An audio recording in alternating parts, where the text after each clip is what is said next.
CPM এর এই তাত্ত্বিক পরিবেশনা আমার পছন্দ হয়। নাম্বার 2, বিজেপির মুখ নেই, একদম সোজা কথা। বিজেপিকে আরএসএস এর লোক যদি বিজেপিতে বসে তবেই বিজেপি দাঁড়াবে। তৃণমূল থেকে আসা লোক দিয়ে বিজেপি চলতে পারে। দেখুন, বেশিরভাগ জুনিয়র ডাক্তার ভালো, কিন্তু তারা কি পলিটিশিয়ান মমতা ব্যানার্জির সাথে মোকাবিলা করতে পারবে? কারণ যে মুহূর্তে সময় পেয়েছিলেন মমতা ব্যানার্জি, উনি দেখে নিয়েছিলেন যে সময় স্ট্রাইক চলছে, কতজন জুনিয়র ডাক্তার প্রাইভেটে নার্সিং হোমে খেপ খেলেছে। সেই লিস্টটা ওনার কাছে ছিল বলে অনেকের ছাড়া অন্য বেশি লোক কিন্তু খুব একটা বলতে পারেনি। আমি মমতা ব্যানার্জির কিছু কাজকে আমি অবশ্যই ভালো বলবো। সামাজিক প্রকল্পগুলো ডেফিনেটলি উনি এনেছেন, কিন্তু এই দুর্নীতিকে সামাজিকভাবে যেটাকে প্রশ্রয় দেওয়া যায় সেটা উনি দেখিয়েও দিয়েছেন।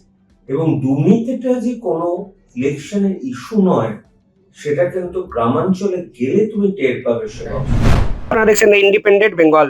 আমি শিবম। আজ একটা এমন ইভেন্টে এসেছি যে ইভেন্ট অনেক আগে হয়তো করা উচিত ছিল। আমার পাশে যিনি বসে আছেন তার ভালো থাকার প্রেসক্রিপশন পার্ট 2 এটি বই তিনি লিখে ফেলেছেন। আগের বার বইমেলায় প্রথম পর্ব বেরিয়েছে, এবার সেকেন্ড পর্ব, যেখানে মানুষ কিভাবে ভালো থাকতে পারে সেই ঠিকানা, সেই তার সন্ধান তিনি দিয়েছেন। ডক্টর নারায়ণ ব্যানার্জি। রাজনীতি নিয়ে কথা হবে, বই নিয়ে কথা হবে। সবার আগে একটা প্রশ্ন, বর্তমান যে রাজনৈতিক প্রেক্ষাপট এই রাজ্যে, সেখানে ভালো থাকার প্রেসক্রিপশন পড়ে ভালো থাকা যাবে? একদমই না। কারণ ভালো থাকতে গেলে শুধু ফিজিক্যালি হেলদি থাকলে হবে না তো।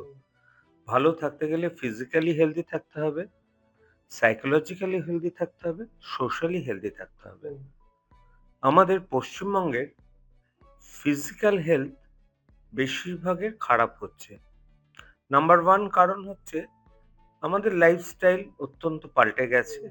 আমরা বেশিরভাগ লোক অ্যালকোহল খাই এবং রাজ্য সেটাকে প্রমোট করছে।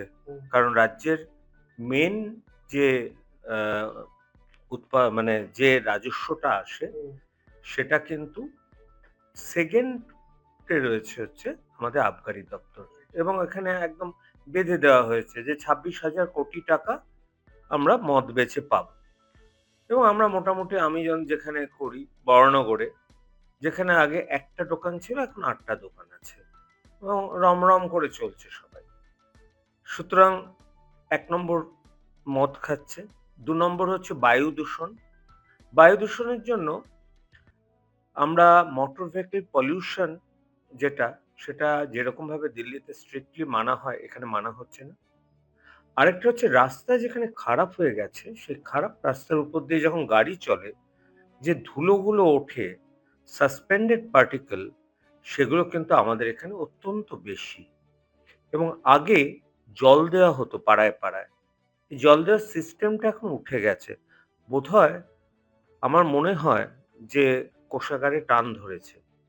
আমি বাড়ি থেকে ফটো একবার তুলেছিলাম যে আমার পাড়ায় যে রাস্তাটা আছে তার পাশে অসংখ্য জায়গা ফাটা ফাটা, এবং বেশিরভাগ ক্ষেত্রে রাস্তা সারানো হয় ভোটের আগে, তারপর 5 বছর আর কিছু হয়ই না।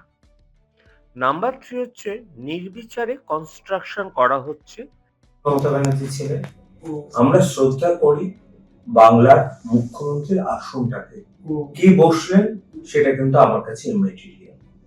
সুতরাং বাংলার মুখ্যমন্ত্রীর আসনে যিনি বসবেন তিনি দল মতের ঊর্ধ্বে থাকবেন। প্রশাসন প্রশাসনের মতো চলবে, দল দলের মতো চলবে। কিন্তু একটা জিনিস আমি বলবো, মাটির খুব কাছে আছেন মমতা ব্যানার্জি। মাটির খুব কাছে কিন্তু বিরোধী দলরা কেউ নেই। এটা আমি গ্রামে গিয়ে টের পেয়েছি। ইভেন আমার একজন বিজেপি সাপোর্টারে, সে থেকে বাইরে, তার বাবা এখানে এসআইআর এ ভীষণ হ্যারাস্ট হচ্ছিলেন, তাকে সমস্ত রকম হেল্প কিন্তু তৃণমূল কর্মীরা করেছে। মানুষ না লং টার্ম বিচার করে না, শর্ট টার্ম তারা হেল্প করছে, সুতরাং ভোটটা কিন্তু তৃণমূলের বাক্সে যাবে। যতই অন্যায় অবিচার হোক, বিরোধীরা যদি বুথ কেন্দ্রিক না হতে পারে, মানুষের কাছে না যেতে পারে, বিরোধীরা কিন্তু বিরোধিতাই করে যাবে, তারা শাসন করতে পারবে না। আপনার কাছে যখন এসছে একটা বিরোধিতা নিয়ে একটা প্রশ্ন তো করতেই হয়। আরজিকর আন্দোলন শুরু হলো, আপনার সঙ্গে কোথাও না কোথাও একটা বিতর্কের একটা অবকাশ তৈরি হয়।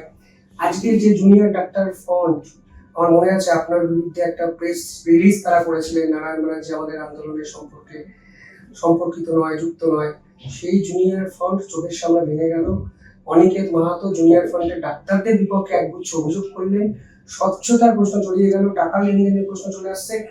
এই পুরো বিষয়টা আপনাকে কিভাবে আজকের দিনে দাঁড়িয়ে 1 বছর পর আপনি দেখেন? আমার তো আমি যেটা করেছিলাম সেটা যে সঠিক সেটা প্রমাণিত হচ্ছে। তার কারণ কি, ওদের আন্দোলনটা পুরো ভুল পথে চালিত হচ্ছিল এবং কিছু লোকের ইগো এখানে ছিল। আমার মধ্যে সেরকম ইগো কিছু নেই, আর আমার কিছু পাওয়ারও নেই। সুতরাং আমার মনে হয়েছিল সেই মুহূর্তে আমার যেটা করা উচিত আমি করেছিলাম, তার জন্য প্রচুর ট্রোল হয়েছে, ঠিক আছে। কিন্তু জুনিয়র ডাক্তারদের না একটা জিনিস বুঝতে হবে, তাকে সাদা থাকতে হবে, তার গায়ে কালো কালো হয়ে যাচ্ছে কোথাও না কোথাও। আমি তো বলবো, দেখুন বেশিরভাগ জুনিয়র ডাক্তার ভালো, কিন্তু তারা কি পলিটিশিয়ান মমতা ব্যানার্জির সাথে মোকাবিলা করতে পারবে? কারণ যে মুহূর্তে সময় পেয়েছিলেন মমতা ব্যানার্জি, উনি দেখে নিয়েছিলেন যে সময় স্ট্রাইক চলছে, কতজন জুনিয়র ডাক্তার প্রাইভেটে নার্সিং হোমে খেপ খেলেছে। সেই লিস্টটা ওনার কাছে ছিল বলে অনেকের ছাড়া অন্য বেশি লোক কিন্তু খুব একটা বলতে পারেনি।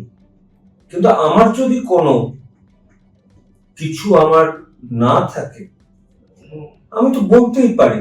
আমি ভালোকে ভালো বলবো, আমি মমতা ব্যানার্জির কিছু কাজকে আমি অবশ্যই ভালো বলবো।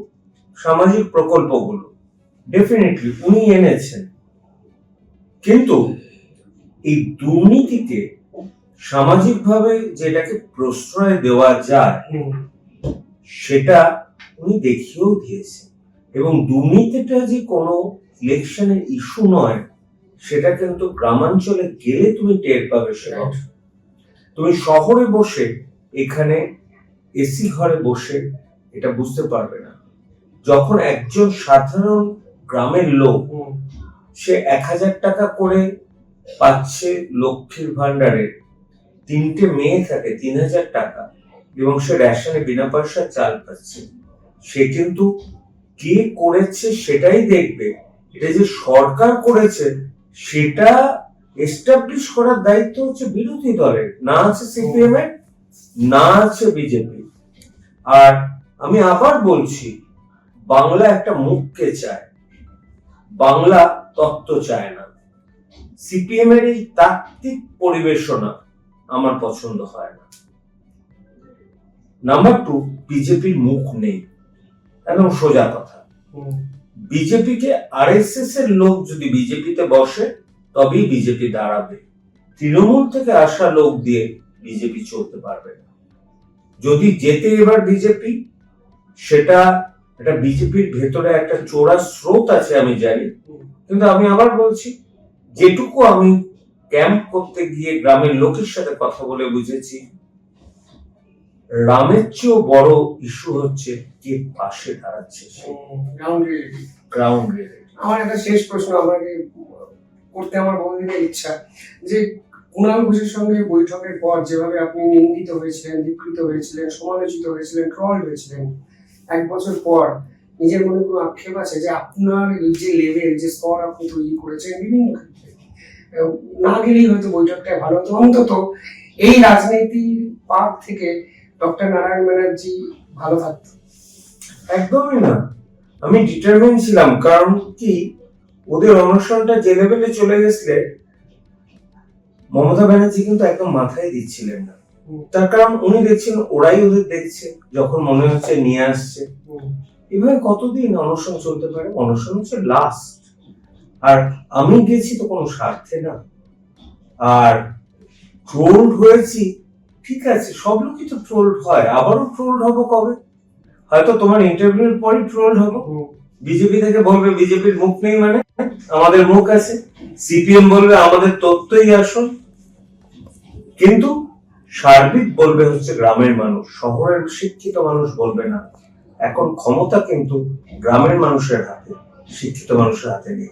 একদমই ঠিক। এবং সকলেই তো ভালো থাকতে চাই আমরা, আর ভালো থাকার প্রেসক্রিপশন এসে গেছে। তো যদি একটু দর্শকদের বলে দেন এই বই কিভাবে ওনারা পেতে পারেন, অনেকে কমেন্ট করবেন আমরা জানি, আপনি যদি দর্শকদের একটু বলে দেন। এটা আজকে প্রকাশিত হলেও বইমেলায় পেজেসের থেকে পাওয়া যাবে, কালি কলম মননের। তারপর এটা কিন্তু অ্যামাজনে পাওয়া যাবে এবং কলেজ স্ট্রিটেও পাওয়া যাবে, সুতরাং পেতে অসুবিধা হবে না। এই বই এক ঐতিহাসিক দলিল হতে পারে নিঃসন্দেহে। আগের বছর ডাক্তারবাবু বই মেলায় আমার মনে আছে বসেছিলেন, সই দিতে শুরু করেছেন, বই শেষ, বিক্ষোভ শুরু হয়েছিল, বই কোথায়, অনেক দূর থেকে এসেছি। এবছর এই সিনারিও তৈরি হওয়ার আগে বই কালেক্ট করবে, ডাক্তারবাবু নিজের ফেসবুক পেজও দিয়ে দেবে, সমস্ত কিছু ফলো করবেন। ইন্ডিপেন্ডেন্ট বেঙ্গল, ডক্টর নারায়ণ যে ইন্টারভিউ কেমন লাগলো জানাবেন। ধন্যবাদ ডাক্তারবাবু, ধন্যবাদ আপনাদেরও, ধন্যবাদ।